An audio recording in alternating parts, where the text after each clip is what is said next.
नवनवीन घडामोडी आणि सत्य बातमी पाहण्यासाठी आजच आमच्या YouTube चॅनलला सबस्क्राइब करा, शेअर करा आणि लाईक नक्की करा। धूमस्टाईल सोन्याचे दागिने लंपास करणाऱ्या दोघांना अवघ्या 4 तासात पोलिसांनी केलं जेरबंद। सकळे कुटुंबातील सदस्यांकडून पोलिसांचा सत्कार। सांगली शहरात भर दिवसा धूमस्टाईलने पतसंस्थेच्या समोरून सोन्याचे दागिने लंपास करण्यात आल्याची घटना घडलेली होती।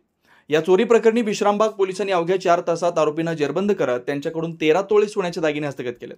धक्कादायक बाब म्हणजे वृद्ध ध्यानचंद सकळे यांचा वाहन चालकच चोरीतला मुख्य सूत्रधार असल्याचं उघडकीस आलंय। त्याच्यासह दोघांना पोलिसांनी अटक सोन्याचे दागिने हस्तगत केलेत। पतसंस्थेच्या लॉकरमध्ये सोन्याचे दागिने ठेवण्यासाठी जात असताना पतसंस्थेच्या दारातूनच वृद्ध ध्यानचंद सकळे यांच्या हातातील सोन्याच्या दागिन्यांची बॅग धूमस्टाईलने लंपास करण्यात आल्याचा प्रकार घडला होता। या घटनेमुळे सांगली शहरात एकच खळबळ उडाली होती। या सोने चोरीचा तपास पोलिसांनी वेगाने करत आरोपींना मुद्देमाल सहित अटक केल्यानं वृद्ध ध्यानचंद सकळे कुटुंबातील सदस्य यांनी पोलिसांचा पुष्पगुच्छ देऊन सत्कार केला। काय तुम्ही काय तर प्रश्न विचारा, बोलतो मी काय बोलतो। तुमचं नाव सांगा, काय प्रकार घडला होता तुमचा? मी धनचंद्र भाऊराव सकळे सकाळी परवा काढलेले त्याच बँकेतून लग्नासाठी काढलेले ते दागिने ते काही परत करा ठेवायचं म्हणून मी कालच आलो होतो।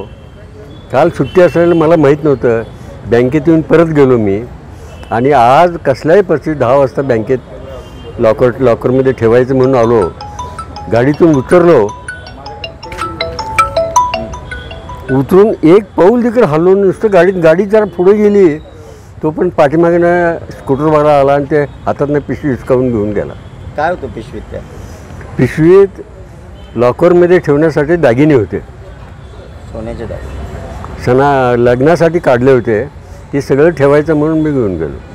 मग काय झालं पुढं? उतरले होते मी त्या ड्रायव्हरला, आमच्या गाडी चालूच होती, पुढच्या बाजूला थांबली होती। अरे ड्रायव्हरला म्हटलं त्यांनी ती पिशवी मारली, आपण जाऊया पाठोपाठ।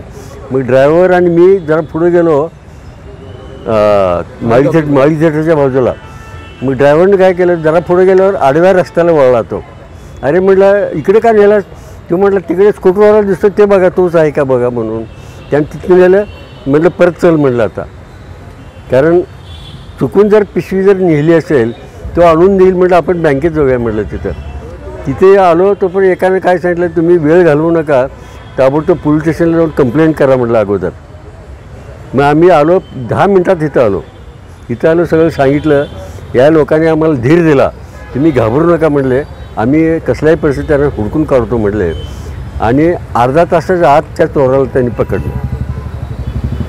आम्ही ते आल्यावर आम्हाला घटनास्थळी घेऊन गेले त्यांनी। हां, हे सगळं लिहून घेतलं, आमची फिर्याद नोंद करून घेतली आणि घटनास्थळी घेऊन गेले आम्हाला। कुठं गाडी थांबवली, कुठं घेतली, कुठं इसरा मारला, मग त्यानुसार त्यांनी CCTVमध्ये तपासणी चालू केली आणि त्यानुसार त्यांनी त्यांना प्रथम संशय आमच्या ड्रायव्हरवर झाला। मग त्यांनी त्याला ताब्यात घेऊन त्याची चौकशी केल्यावर त्यांना ते निष्पन्न झालं। काय केलं तुम्ही आता?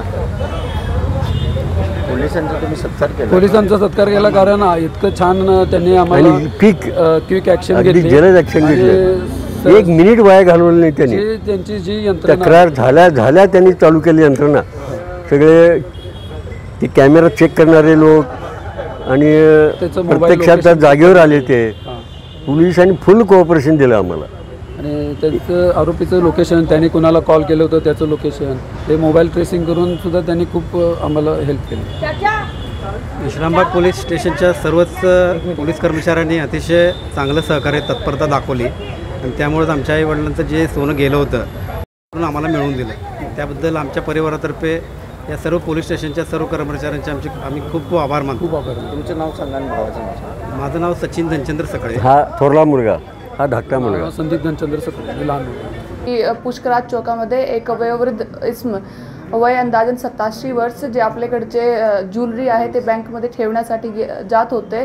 त्यावेळी कुणी अज्ञात इसमाने त्यांच्याकडून जे पिशवी आहे ते बलजबरीने घेतली आणि त्यांनी आम्हाला माहिती दिली। त्यावरती आम्ही लगेच गुन्हा दाखल केला आणि गुन्हा दाखल केल्यानंतर आमची तपास चालू केली। त्या कंप्लेंटमध्ये जवळजवळ 11 लाख म्हणजे 13 तोळेचा मुद्देमाल गेलेला आहे अशी तक्रार होती। त्यामध्ये आम्ही CCTV कॅमेराचा वापर करून बाकी तांत्रिक माहिती काढून आणि गोपनीय बातमीदाराचे कडून माहिती काढून पुढचे 1 तासामध्ये त्या आरोपीचा शोध घेतला आणि त्याच्याकडून पूर्ण मुद्देमाल रिकवर करून घेतला। त्यामध्ये आमचे काही अंमलदार आहे ज्यांनी खूप चांगली कारवाई केली. त्यांचे नाव आहे police head constable Vishal Bhise, police head constable Salunkhe, police constable Yogesh Patil, police constable Aryan Dashkar आणि पोलीस कॉन्स्टेबल गणेश भामणे. त्या सर्वांनी खूप चांगला काम यामध्ये केलेलं आहे. धन्यवाद. जे आरोपी सापडले त्यांच्या अगोदर काही गुन्हे दाखल आहेत का त्यांच्यावर? नाही, त्यामध्ये कुठल्याही आरोपीवरती कुठलाही गुन्हा दाखल नाही. फक्त यामध्ये जे एक आरोपी होता तो या फिर्यादीच्याकडे ड्रायव्हरचं काम करून होता आणि त्यांनीच दुसऱ्या आरोपीसोबत संगनमत करून आणि हे सगळा रचला कॉन्स्पिरसी केली आणि त्यामध्ये त्यांनी हे असा जबरी चोरीचा प्रकार घडला.